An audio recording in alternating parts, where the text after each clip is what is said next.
You're tuned in to Human Anatomy and Physiology 1 and part 4 of our discussion of muscle anatomy and physiology. We'll be finishing up our discussion of skeletal muscle, and then we'll talk a little bit about smooth muscle and contrast that with what we've learned about skeletal muscle. So there's a relationship between the starting length of a skeletal muscle and the amount of tension produced when it's triggered to contract. In the middle of the range of a muscle, it'll produce the maximum amount of tension when contracted, when stimulated. That's because there's the most possible cross bridges that can form at that length. There's the ideal overlap of myosin thick filaments and actin thin filaments in the sarcomeres, and so when there's plenty of calcium applied and all the troponins are activated and so forth, we'll have the maximum number of cross bridges doing work and producing tension. If we stretch the muscle before the contraction begins, well, this is an exaggerated drawing to illustrate a point, but we're going to pull the sarcomeres apart to the extent that some of the myosin heads are not in juxtaposition to an actin filament, and so some of the heads cannot form cross bridges and can't contribute to the contraction. So a lengthened muscle produces a less amount of tension. If we shorten the muscle significantly before the contraction starts, the sarcomeres are essentially bunched up, and actin filaments from one side of the sarcomere can kind of block the myosin cross-bridge formation on the other end of the sarcomere. So we're not going to be able to form as many cross bridges or cycle as many cross bridges in that case either. So it turns out, though, that the range of muscle lengths and the way the muscles are attached to the skeleton is such that we're not going to get into a situation where a minimal amount of contraction force can be produced. There's going to be a pretty good amount of force being produced at any point in time. And in fact, the geometry of the skeleton probably will have a greater impact on the sort of reduction of force produced as the muscles are lengthened than the length of the muscle itself. Here's a summary now of some of the variables that can affect the amount of tension produced or contractile force produced when a muscle is stimulated. We learned that some muscle fibers are just larger, have more myofibrils, and therefore more sarcomeres, more actin and myosin, and they produce more cross bridges and they produce more tension. There are also smaller muscle fibers, the so-called type 1 fibers that are the aerobic fibers that produce a little less tension. These are the larger fibers I meant to be pointing to. If we increase the number of fibers contracting, if we recruit more muscle fibers to join in the contraction, we'll have more tension produced. If we increase the frequency of stimulation, if we repetitively stimulate a muscle cell, which is how we normally turn on muscle cells, that will increase the tension. So this is a picture of tension, a graph of tension on the y-axis, and increasing frequency of stimulation on the x-axis, and we will continue to increase tension until we reach a maximum tension that can be produced by that muscle or muscle cell. Also, we just talked about the relationship between starting length and the amount of tension produced. Now let's take a look at different types of muscle cells. I jumped the gun a little bit as I was saying. We learned about different types of muscle cells and how they impact the contraction force. Well, we're just coming to that topic here. So we're going to illustrate in this table 3 different types of skeletal muscle cells. And there's actually probably some additional gradations that we could put into this table. But I'm going to talk first about the 2 most extreme sort of contrasting muscle cell types and what some of their features are and their functional performance related aspects are, and then we'll talk about this middle column a little bit. So just to start over here, for no particular reason, slow oxidative fibers are a type of muscle cell that uses aerobic respiration to generate ATP for muscle contraction. So if you're doing aerobic respiration, that means you need oxygen, and the Krebs cycle and electron transport system, the parts of the energy production scheme that need oxygen, occur in the mitochondria, and these cells have a lot of mitochondria, high density of those organelles, and so they can do a lot of oxidative phosphorylation.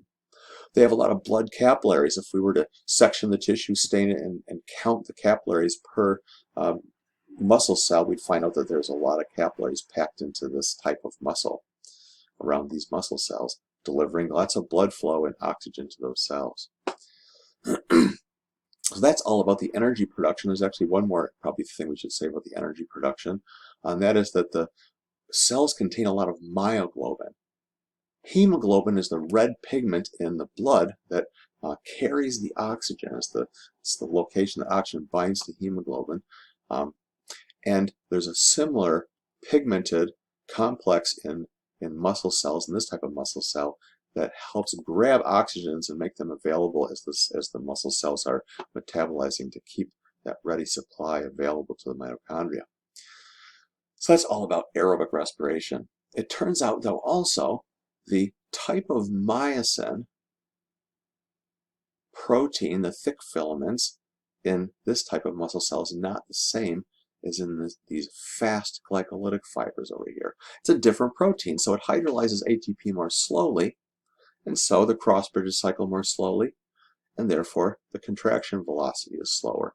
So these cells are slow, but they're aerobic, meaning they can just keep going and going and going. They're fatigue resistant because they get 32 ATPs per glucose, and that's very effective, and they don't produce appreciable amounts of lactic acid typically, so they don't fatigue as quickly.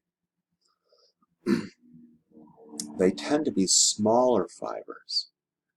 So it just so happens that these long duration, fatigue resistant, oxygen utilizing fibers are a little slower and weaker than their counterparts, the fast glycolytic fibers.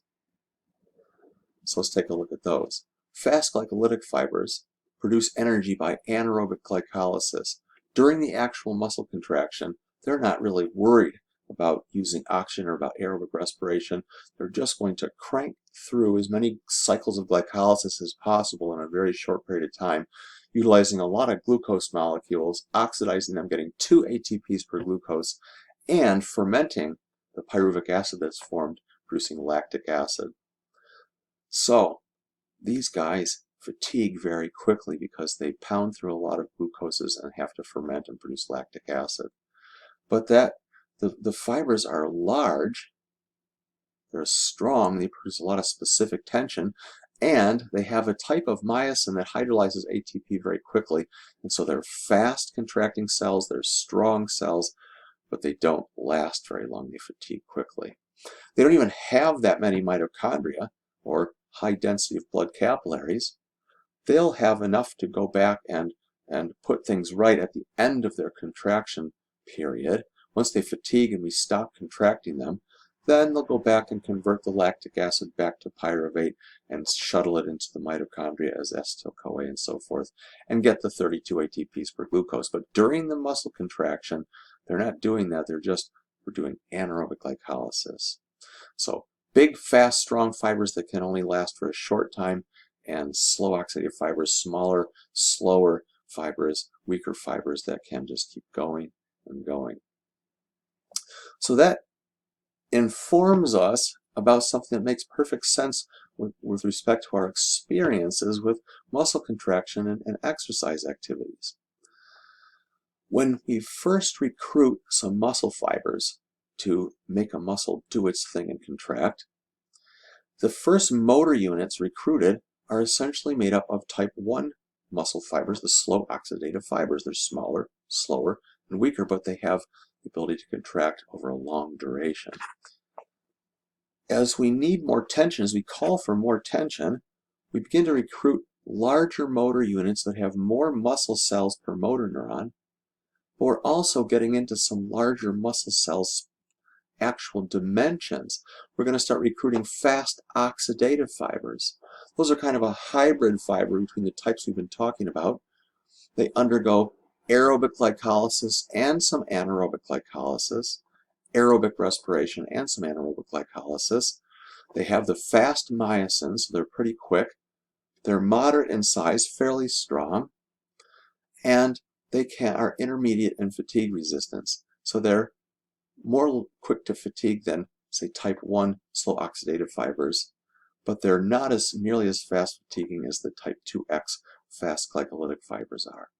So we have this hybrid fiber. It's a little bigger, and we're getting into those fibers as we recruit more motor units, and then eventually, if you really go for the max amount of tension that the muscle can produce, we're getting into the big muscle fibers now, the fast glycolytic fibers that are very quick fatiguing, but boy, can they put on a performance. They have a lot of anaerobic power they can dish out. So that explains why when we engage in exercise activities of maximum intensity, we produce a lot of performance, a lot of work is done in a short period of time, a lot of power, but we fatigue very quickly. Whereas if we do submaximal exercise, utilizing a lot of type 1 fibers, the slow oxidative fibers, we can take on a long duration prospect of exercise. We can keep going and going and going. So there's a little pop-in about the fibers that are being utilized or recruited at different levels of exercise intensity. Slow oxidative fibers for submaximal exercise and long duration. Fast glycolytic fibers for max intensity but shorter duration because of their need to ferment and produce lactic acid during that purely anaerobic ATP production. Well, there's a predominance of one fiber type or the other. All muscles are a mixture of the fiber types, but some muscles tend to have a predominance of one versus the other. So the upper body muscles tend to be predominantly type 2X fibers, the fast glycolytic fibers that are very fast and strong, and they fatigue very quickly. High contraction velocity, short duration. The lower body, especially the calves and the soleus muscle, particularly in the calves, has a lot higher percentage of the slow oxidative fibers, the type 1 fibers, and so they're slower contracting, but they are much longer in duration. They can keep going and going and going. Hence, we can walk around for hours. We can jog for hours if we train our body in an appropriate way. Our next topic is a quick look at the relationship between the load that we place on a muscle, resistance, and the velocity of contraction when stimulated.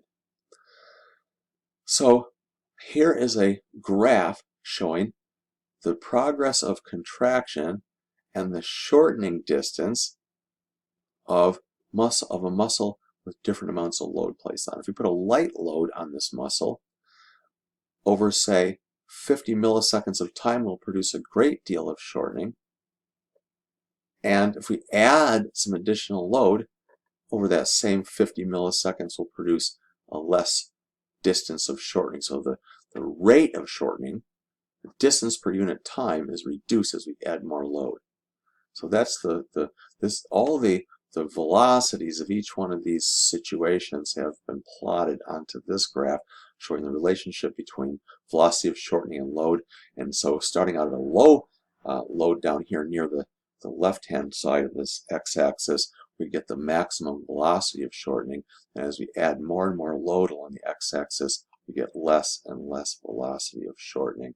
And eventually, if we place a large enough load on this muscle, it won't be able to lift the load at all, and we'll have zero rate of contraction. We'll have an isometric contraction. Okay, so we have an opportunity now to talk about smooth muscle and compare that with what we've learned about skeletal muscle. So we're really shifting gears in a big way here now. We're going from the long cylindrical muscle cells of skeletal muscle that span the length of each muscle organ to sheets of muscle typically that form in the walls of hollow organs, sheets of many, many short spindle-shaped smooth muscle cells woven into sheets that allow us to mix and churn and propel the contents of the intestines, for example, or the stomach along the alimentary canal. Allow us to evacuate the contents of the bladder and the rectum. So these sheets of cells can contract together to produce these functions. So these cells are attached together in sheets, but they're also connected by gap junctions, and they tend to have pacemaker cells in there so that they will produce rhythmic waves of contraction in these sheets of muscle, and that will allow us to accomplish certain tasks, and then we can modify the behavior of those sheets of cells in those pacemakers to accomplish what we want with respect to digestion in the case of this illustration. Interestingly, the alimentary canal actually has two sheets of smooth muscle in the wall, and the fibers are arranged perpendicular to one another. So in the inner lining right here, we see muscle cells that are arranged in a circular fashion so that their axis is in a sense wrapping around the circumference of this alimentary canal, this tube, if you will. And then there's an outer layer of smooth muscle that's longitudinally arranged so that the muscle cells are arranged in parallel to the long axis of the cylinder of the tube. In the stomach, there's actually a third layer of smooth muscle to really give it the ability to mix and churn as it undergoes digestion of what we consume in our diet. The way that we stimulate smooth muscle is very, very diverse. Skeletal muscle has one strategy for stimulation, and that is motor neurons, alpha motor neurons of the somatic motor division, forming neuromuscular junctions, a very specific type of a junction between the axon terminals at the motor end plate and the muscle cells, these wells essentially in the muscle fibers where the acetylcholine is released, the sole neurotransmitter. Well, it turns out that the smooth muscle in different instances in the body may be activated by different neurotransmitters entirely. There also may be factors like stretching smooth muscle, which may cause a spontaneous contraction. In the case of the illustration here, the autonomic nervous system, an involuntary part of the nervous system, controls some of the smooth muscle sheets in the body and different organs. And when we encounter an autonomic neuron activating smooth muscle, instead of having discrete neuromuscular junctions, there are simply enlargements within the sort of later parts, the distal parts of these axons, and the enlargements contain vesicles filled with neurotransmitter, and those are called varicosities, thickenings of the axon. And when we stimulate, send an impulse down this autonomic neuron, will cause exocytosis of neurotransmitter, which will be spewed out into the vicinity of these muscle cells, not right down into a synaptic cleft of a neuromuscular junction. So this is called a diffuse junction, in which a lot of neurotransmitters just released in the vicinity and the smooth muscle begin to contract. And again, the neurotransmitter itself may be multiple possibilities. Metabolic conditions around smooth muscle can cause smooth muscle to contract sometimes. Vascular smooth muscle responds to the sort of environment in which they find themselves, and if the metabolism of a tissue changes relative to the amount of blood flow that's coming to that tissue, then the environmental conditions will change. The amount of oxygen may begin to diminish, and the amount of carbon dioxide produced may begin to increase, and that will cause relaxation of vascular smooth muscle. On the other hand, if muscles are not utilizing as much the oxygen, the metabolic rate declines, and the CO2 level decreases, and oxygen begins to increase in the tissue. The smooth muscle and the blood vessels will contract and will have vasoconstriction. So simply the presence of CO2 and hydrogen ions and the absence of oxygen can cause smooth muscle cells to relax. So there's a lot of different things that can control smooth muscle cells. But let's move on and look at a smooth muscle cell and see how it actually works. Well, this smooth muscle cell is spindle-shaped, as you can see. It has actin and myosin filaments in there, which it would need in order to have cross-bridge cycling and contracting, but they're not organized in the way of a myofibril or a sarcomere that we find in skeletal muscles. There's actins, which are anchored to protein structures called dense bodies, and these actin filaments are extended throughout the length of this muscle cell. And there's myosin thick filaments sort of in the vicinity of these actins so that the thing can, in fact, contract. A notable difference between smooth muscle and skeletal muscle is that the calcium, much of the calcium for muscle contraction, is found in the extracellular fluid of this smooth muscle cell, especially in these little invaginations of the membrane called caveoli.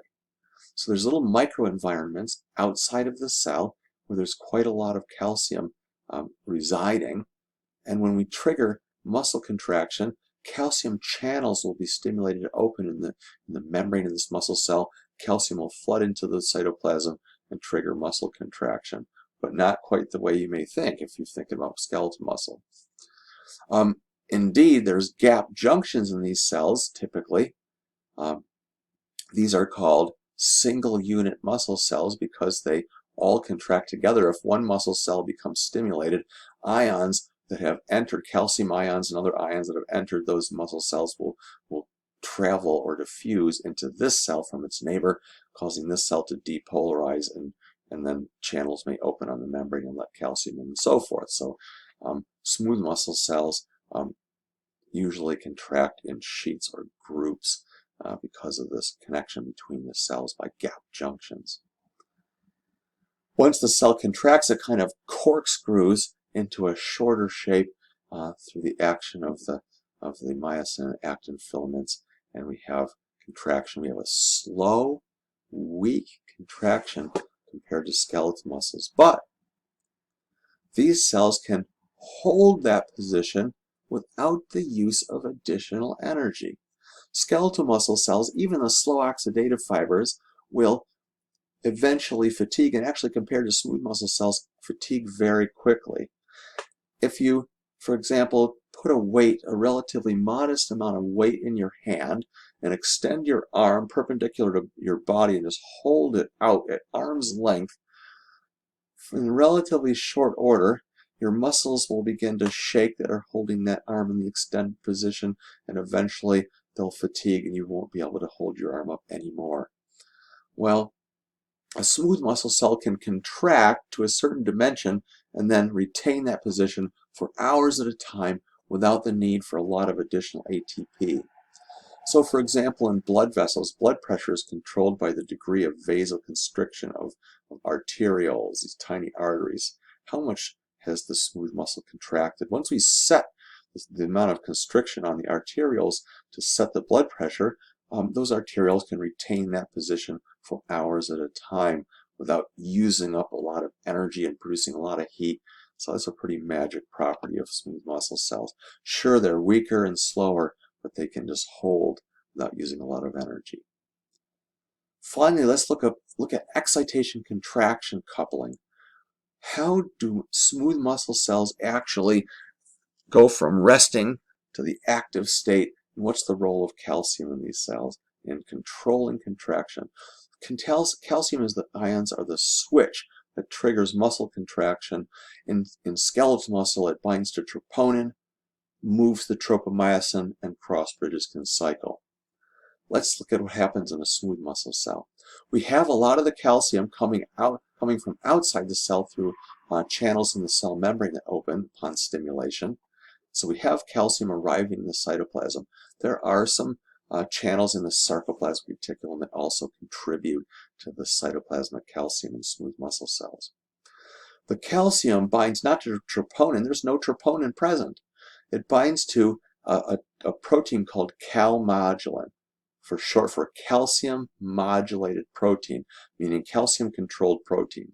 So calcium ions bind to calmodulin, and calmodulin will then bind to an inactive form of an enzyme called a kinase, and the calmodulin will activate this kinase, and a kinase is an enzyme that phosphorylates proteins. So this myosin light chain kinase, as it's so called, is going to take some ATPs and release the energy of that high energy phosphate bond in adenosine triphosphate, leaving us with adenosine diphosphate. Phosphorylate, meaning attach covalently the inorganic phosphate onto the myosin heads in the smooth muscle cell. And once that happens, the myosin heads can cross-bridge cycle. When they are phosphorylated, they're able to cross-bridge cycle, and that will continue to happen until we remove these inorganic phosphates from the heads. And so now you can see all these myosin heads have been phosphorylated because we've let calcium into the cytoplasm, activated calmodulin, activated myosin light chain kinase, MLCK, and these cross bridges will cycle. And they'll continue cycling until we turn them off again. There's an antagonistic enzyme that's always active and present in these smooth muscle cells, and that enzyme, instead of being a kinase, it's going to dephosphorylate these heads and remove the phosphates, and now the heads will become, once again, resting in the resting state. So a phosphatase enzyme removes phosphate groups, a kinase phosphorylates or adds phosphate groups.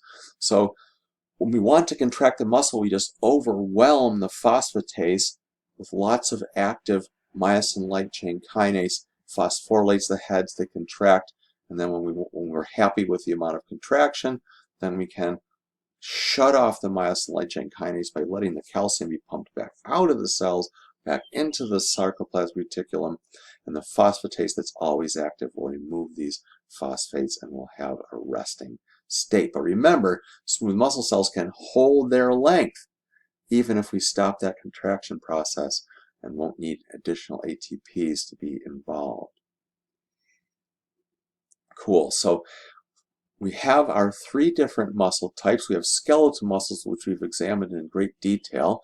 They're the voluntary muscles. If you're trying to think of whether an example of muscle in your body is skeletal muscle, just think about whether you can voluntarily control its tension. There's striations, and there's one muscle cell. Each muscle cell, let me rephrase that, each muscle cell is controlled by a motor neuron, which turns it on at the appropriate time. Smooth muscle, by contrast, is extremely versatile, can be turned on by all kinds of stimuli such as stretch, metabolic conditions, autonomic neurons with various different neurotransmitters in different organs of the body, and these short spindle-shaped cells can contract slowly and with relatively low amounts of tension, but can hold their length without using extra energy, and they're found in the walls of hollow organs such as the gastrointestinal system, the bladder. There are examples, interestingly, of smooth muscles that are activated in motor units by motor neurons, such as in the iris of your eye. I guess that's the only example I can think of off the top of my head. But in that case, we have a so-called multi-unit smooth muscle that's controlled by recruitment in order to control the diameter of your pupils in your eye. All right, and then finally cardiac muscle. We haven't really talked much about it since chapter 4, but cardiac muscle has the kind of orderly arrangement of myofibrils the way skeletal muscle does, so we see striations, but it's short, stubby, cylindrical cells that are stitched together end to end with desmosomes, and the dense packing of proteins that make up those cell-cell junctions produces what we call intercalated discs.